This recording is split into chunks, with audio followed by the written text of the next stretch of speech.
Shalom Bapak Ibu, terima kasih. Hari ini saya akan mempresentasikan mengenai penelitian mandiri dosen dengan judul Efektivitas Strategi Pembelajaran Inquiry pada mata kuliah Psikologi Umum di Sekolah Tinggi Teologi Kristus Alpha Omega Semarang tahun ajar 2020-2021. Adapun penelitian ini berangkat dari masalah di mana peneliti melihat bahwa sebagian besar guru-guru atau dosen atau pendidik mengajar itu masih konvensional. Proses pembelajaran yang terjadi di Indonesia kebanyakan masih bersifat satu arah, di mana pendidik lebih banyak berperan aktif dalam pembelajaran daripada peserta didik. Artinya di Indonesia ini umumnya kita temui bahwa guru itu masih menjadi center, masih menjadi pusat daripada proses pembelajaran tersebut.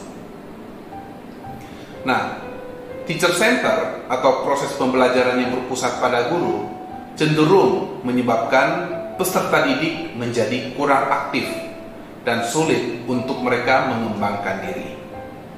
Oleh karena itu, salah satu upaya yang dapat dilakukan oleh sekolah sebagai lembaga pendidikan dalam meningkatkan kualitas pembelajaran adalah dengan memperhatikan strategi pembelajaran yang digunakan oleh seorang pendidik dalam mengajar. Nah, dalam hal ini, adapun salah satu strategi pembelajaran yang dapat digunakan untuk meningkatkan keaktifan dan kemampuan peserta didik dalam ranah kognitif, afektif, dan psikomotorik adalah dengan menggunakan strategi pembelajaran inquiry. Bapak Ibu, strategi pembelajaran inquiry ini adalah salah satu strategi pembelajaran dari sekian banyak strategi yang ada. Kenapa peneliti mengambil ini? Karena seperti yang tadi dijelaskan bahwa dalam strategi ini peserta didik itu dapat meningkatkan keaktifan dan kemampuan mereka tidak hanya dalam hal kognitif, tetapi juga dalam hal afektif dan psikomotorik. Artinya mereka bisa mengembangkan kemampuan berpikir mereka, pengetahuan, kemudian juga sikap mereka, dan juga skill yang mereka miliki nantinya. Strategi pembelajaran inquiry menurut banyak ahli mengatakan sangat ideal untuk diterapkan terhadap peserta didik yang kurang aktif dalam mengikuti pembelajaran. Oleh karena itu, kalau Bapak Ibu guru, Bapak Ibu dosen atau pendidik-pendidik, kalau menghadapi peserta didik yang kurang aktif atau dalam kelas sedang menghadapi para peserta didik yang cenderung diam, maka strategi pembelajaran inquiry ini bisa dicoba untuk diterapkan di dalam mengajar. Karena seperti para pendapat ahli bahwa pembelajaran inquiry sangat ideal untuk diterapkan terhadap peserta didik yang kurang aktif. Adapun strategi pembelajaran inquiry menekankan pada pengembangan aspek kognitif, afektif, dan psikomotorik secara seimbang. Jadi tidak berat sebelah Bapak Ibu. Artinya ketiga ranah ini, ketiga aspek ini, itu mereka seimbang. Sehingga pembelajaran melalui strategi ini dianggap lebih bermakna. Kegiatan pembelajarannya menekankan pada proses berpikir secara kritis dan analisis untuk mencari dan menemukan sendiri jawaban dari suatu masalah.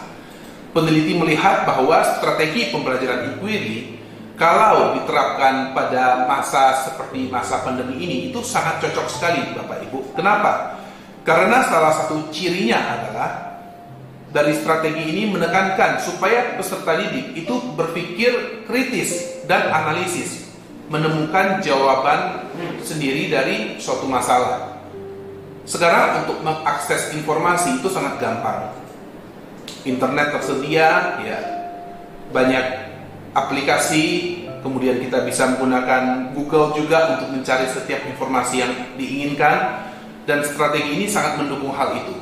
Karena strategi ini salah satunya memacu peserta didik untuk mencari jawaban dari suatu masalah atau suatu hal yang sedang mereka hadapi. Kalau ada materi pelajaran yang mereka terima yang belum jelas di kelas, mereka bisa mencari tahu lebih dalam lagi ya materi tersebut atau jawaban-jawaban yang dibutuhkan untuk menjawab pertanyaan yang ada.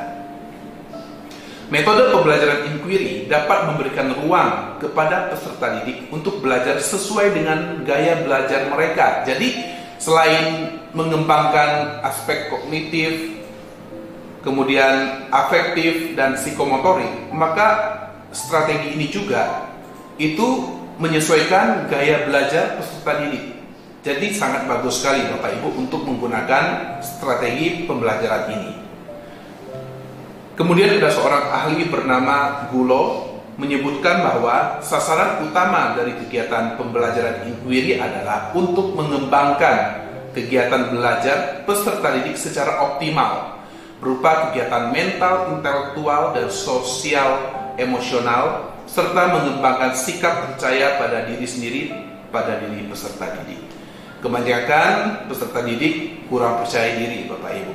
Nah, bagaimana untuk meningkatkan kepercayaan diri mereka dalam belajar supaya mereka berani mengungkapkan ide mereka, argumen mereka, berani menjawab pertanyaan dan juga berani bertanya sehingga kelas menjadi aktif.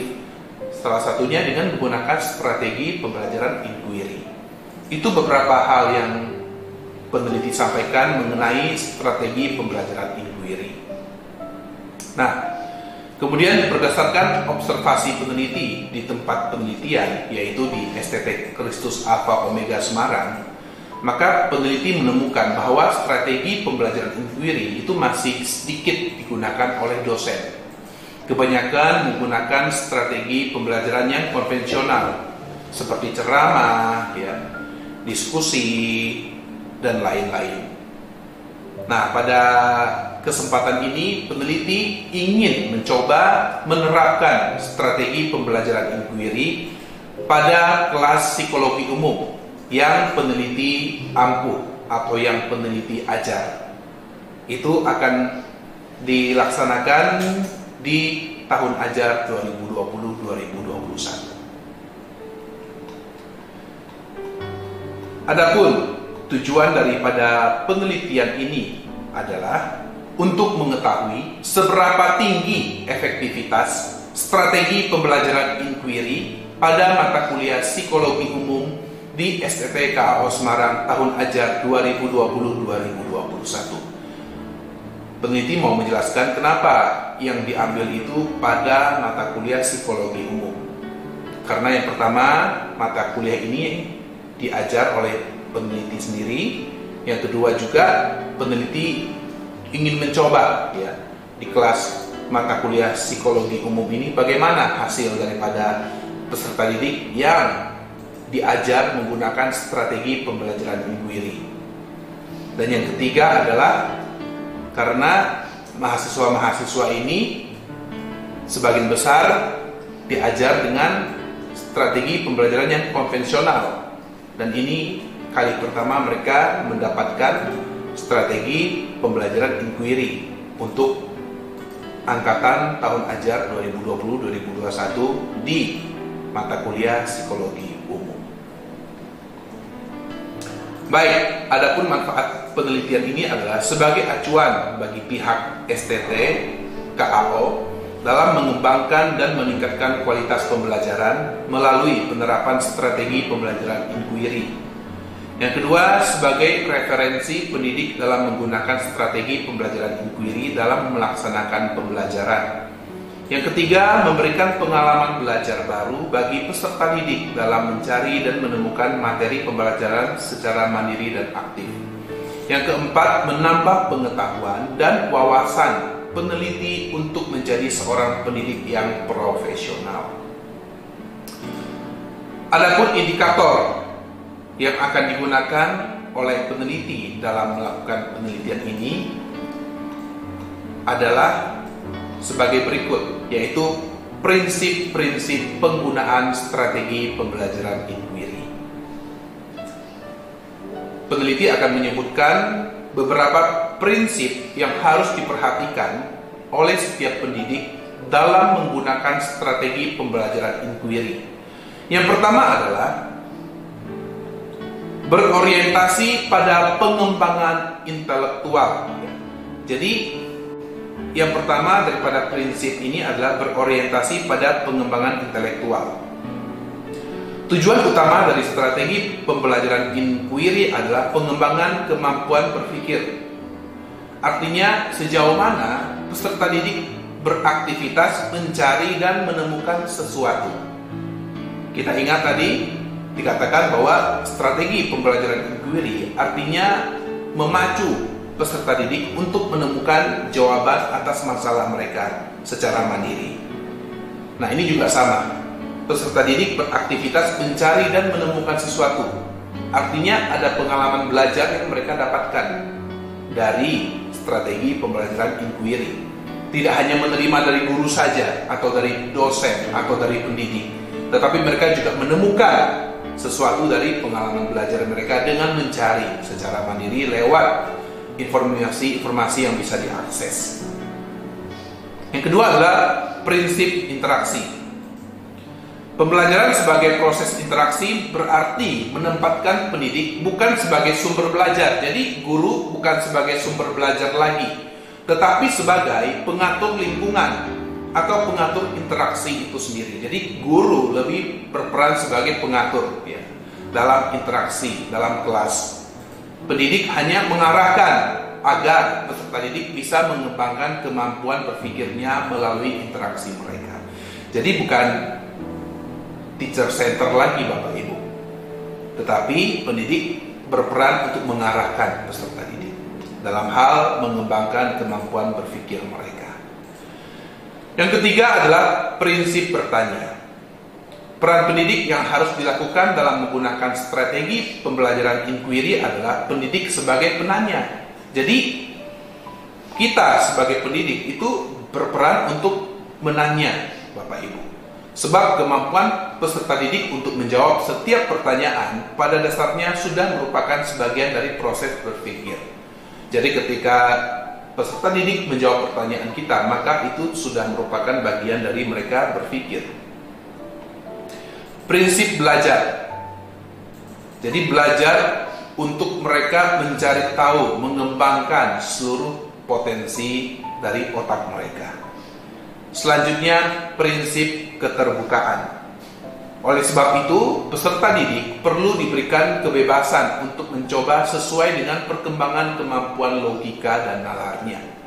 Pembelajaran yang bermakna adalah pembelajaran yang menyediakan berbagai kemungkinan sebagai hipotesis yang harus dibuktikan kebenarannya.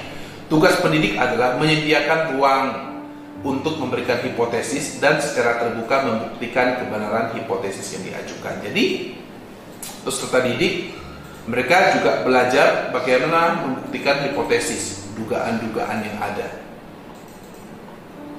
Baik Bapak Ibu, adapun tempat dan metode penelitian yang peneliti gunakan adalah yang pertama, tempat. Tadi sudah peneliti katakan penelitian ini dilaksanakan di STT Kristus Alpha Omega.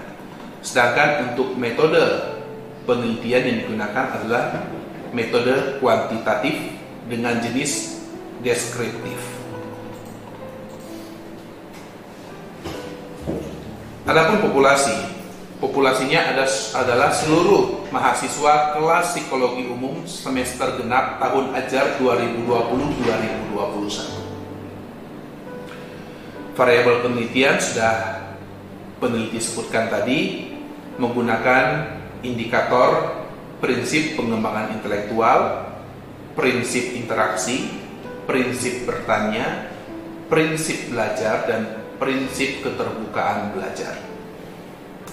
Adapun metode pengumpulan data menggunakan angket atau kuesioner. Dan penetapan instrumen itu menggunakan skala Likert dengan 4 skala.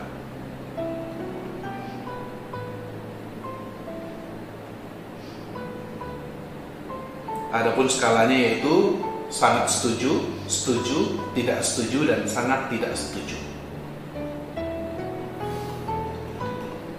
Baik Bapak Ibu, sebelum pembuktian hipotesis, maka penelitian ini akan melalui uji validitas dan uji reliabilitas. Untuk apa? Untuk mengetahui bahwa angket yang akan digunakan nanti itu valid dan reliable. Untuk uji validitas, peneliti menggunakan 10 orang mahasiswa untuk menguji validitas angket. Dan ternyata didapati bahwa semua pernyataan angket itu valid, sehingga tidak ada yang dibuang. Dan juga kemudian dilakukan uji reliabilitas, dan ternyata didapati bahwa semua pernyataan reliable, sehingga dapat digunakan untuk disebar ke responden yang nanti akan digunakan untuk uji hipotesis. Baik Bapak Ibu, kita masuk ke dalam penyajian, penemuan, dan pembahasan.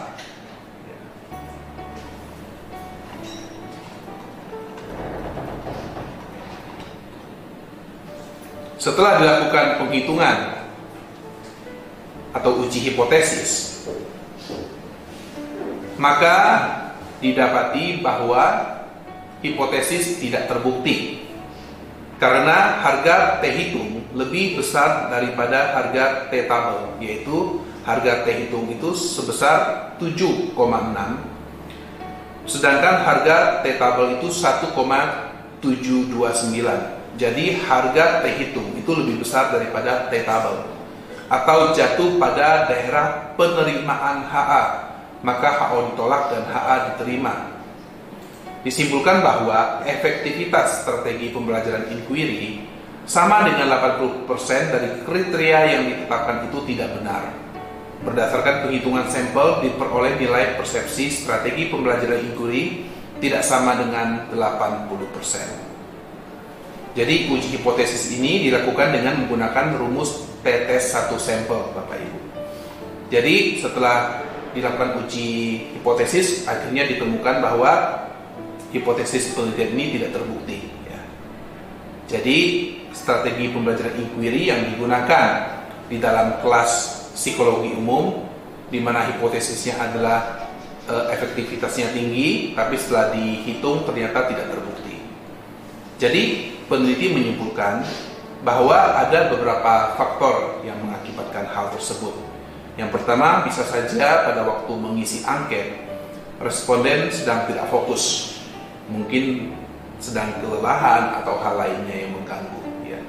Yang kedua juga mungkin penerapan strategi pembelajaran inquiry-nya belum maksimal di dalam kelas, sehingga belum tercapai hasil yang diinginkan.